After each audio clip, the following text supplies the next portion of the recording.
टिब्बू के ऊपर कंपनी में केमिकल गिर गया और वो पूरा केमिकल में भीग गया था। घर जाकर उसने नहाकर सारा केमिकल निकाल दिया, लेकिन उसने देखा कि उसके हाथ पर जख्म हो गया है। उसने जख्म को इग्नोर करके कहा, चैनल को सब्सक्राइब कर दो। फिर ग्लव्स पहनकर अपनी बाइक लेकर बाहर निकल गया, लेकिन आहिस्ता आहिस्ता उसकी आंखें लाल हो रही थीं और वो पूरा ज़ॉम्बी में बदल गया। आसपास के लोगों पर हमला करने लगा। जिसको टिब्बू ने काटा वो सब भी ज़ॉम्बी बन गए। देखते देखते पूरा जुटोपिया शहर ज़ॉम्बियों में बदल गया। पुलिस आ गई और पुलिस ने टिब्बू से कहा, टिब्बू रुक जाओ। लेकिन टिब्बू नहीं माना। तभी टिब्बू के पापा भागते हुए आए और टिब्बू से कहा, टिब्बू रुक जाओ। टिब्बू ने रोते हुए कहा, पापा मेरे नजदीक मत आओ। और टिब्बू ने बिल्डिंग की छत से छलांग लगा दी। चीतू को पढ़ने का बहुत शौक था। वो दिन में अपनी पढ़ाई करता और रात को रैपिडो चलाया करता था। एक रात सड़क पर एक अनजान लड़की ने राइड बुक की। चीटू वहां पहुंचकर उस लड़की से पूछा, कहाँ जाना है? लड़की ने कहा, बस सीधा चलो। तो चीटू सीधा सीधा चलने लगा जंगल के रास्ते। लेकिन चीटू ने पीछे देखा तो कोई लड़की नहीं थी। वो हैरान हो गया।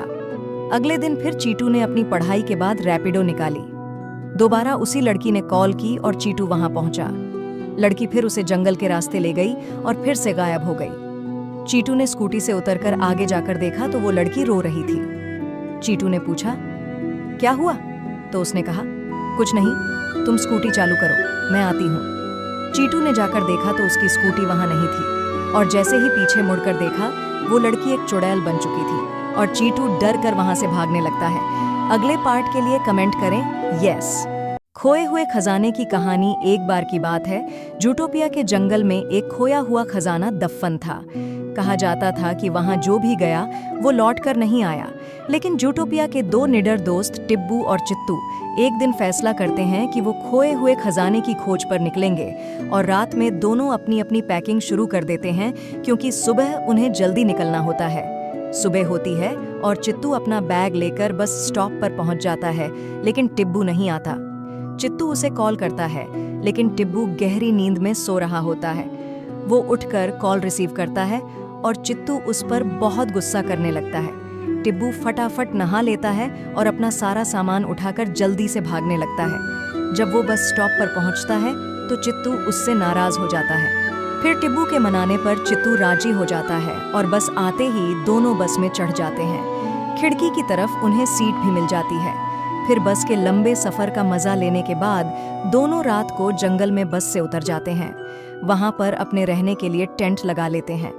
दोनों को बहुत भूख भी लगी होती है, तो वहीं टेंट के बाहर आग लगाकर खाना पकाते हैं और खा लेते हैं। इसके बाद टेंट में जाकर सो जाते हैं।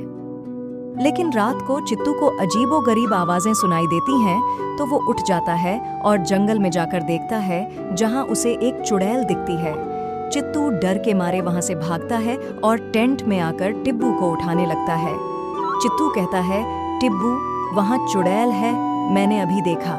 टिब्बू कहता है, कहाँ है चुड़ैल, क्यों डर रहा है तू? और चित्तू टिब्बू को अपने साथ ले जाता है, लेकिन वहां कोई नहीं होता और दोनों जाकर सो जाते हैं। सुबह उठकर नदी में जाने का सोचते हैं और पास ही एक नदी में जाकर नहाने लगते हैं।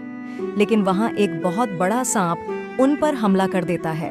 दोनों डरते हुए भागते हैं और चित्तू अपनी समझदारी से मशाल जलाकर ले आता है और सांप को डरा कर भगा देता है।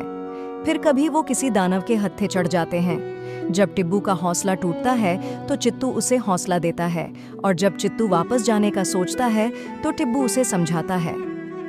इसी तरह मुसीबतों से निकलते निकलते आखिर में वो खोए हुए खजाने की गुफा तक पहुंच जाते हैं। वहां उन्हें एक आईना मिलता है जो ये बताता है कि असली खजाना सोना चांदी नहीं, बल्कि तुम्हारी दोस्ती और प्यार है, जिसके चलते तुम दोनों यहाँ तक पहुँचे, एक दूसरे का साथ देते हुए, एक दूसरे को समझाते हुए, और उन्हें आईने के नीचे खजाना भी मिलता है।